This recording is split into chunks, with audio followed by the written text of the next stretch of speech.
This has been a historic week, a week in which we've cast aside some old divisions and put in place new reforms that will reduce our dependence on foreign oil, prevent fraud against homeowners, and save taxpayers' money by preventing wasteful government contracts.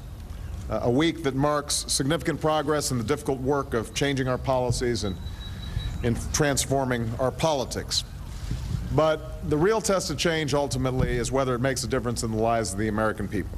That's what matters to me. That's what matters to my administration. That's what matters to the extraordinary collection of members of Congress that are standing with me here, but also who are in the audience. And we're here today because of a bill that will make a big difference. The Credit Card Accountability, Responsibility, and Disclosure Act. I want to thank all the members of Congress who were involved in this historic legislation, but I want to give a special shout out to Chris Dodd, who has been a relentless fighter to get this done.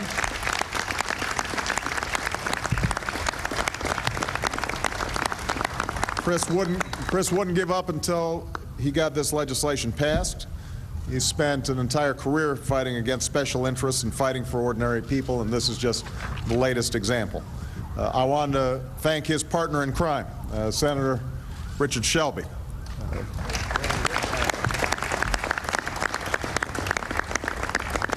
On the House side, Representatives Barney Frank, Carolyn Maloney, and Luis Gutierrez for their outstanding work.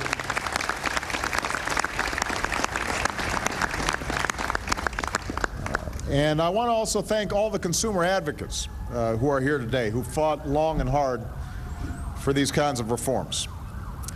You know, most Americans use credit cards all the time. In the majority of cases, this is a convenience or a temporary, occasional crutch, a means to make life a little easier, to make the rare, large, or unexpected purchase that's paid off as quickly as possible. We've also seen credit cards become, for a minority of customers, part of an uneasy, unstable dependence. Some end up in trouble because of reckless spending or wishful thinking. Some get in over their heads by not using their heads. And I want to be clear. We do not excuse or condone folks who've acted irresponsibly. We don't excuse irresponsibility.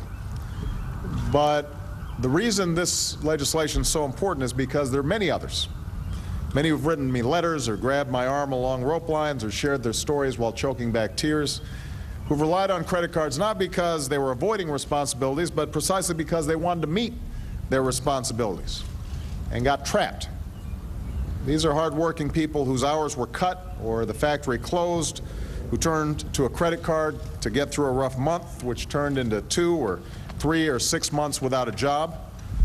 These are parents who found, to their surprise, that their health insurance didn't cover a child's expensive procedure and had to pay the hospital bill. Families who saw their mortgage payments jump and used the credit card more often to make up the difference.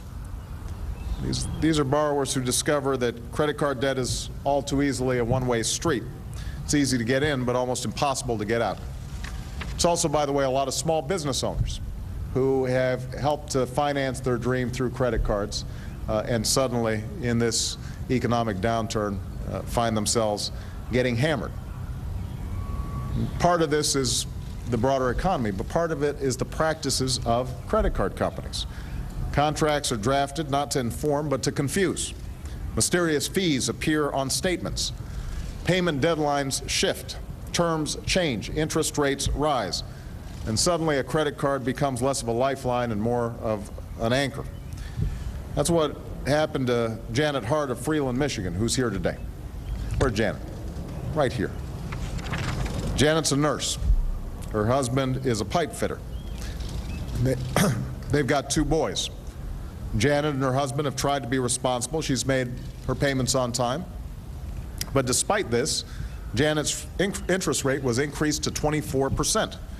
And that 24% applied not just for new purchases, but retroactively to her entire balance. And so despite making steady payments totaling $2,400 one year, Her debt went down only by $350 that year. And Janet's family is not alone. Over the past decade, credit card debt has increased by 25% in our country. Nearly half of all Americans carry a balance on their cards. Those who do carry an average balance of more than $7,000. And as our economic situation worsened and many defaulted on their debt as a result of a lost job, for example, a vicious cycle ensued. Borrowers couldn't pay their bills, and so lenders raised rates. As rates went up, more borrowers couldn't pay. Millions of cardholders have seen their interest rates jump in just the past 6 months.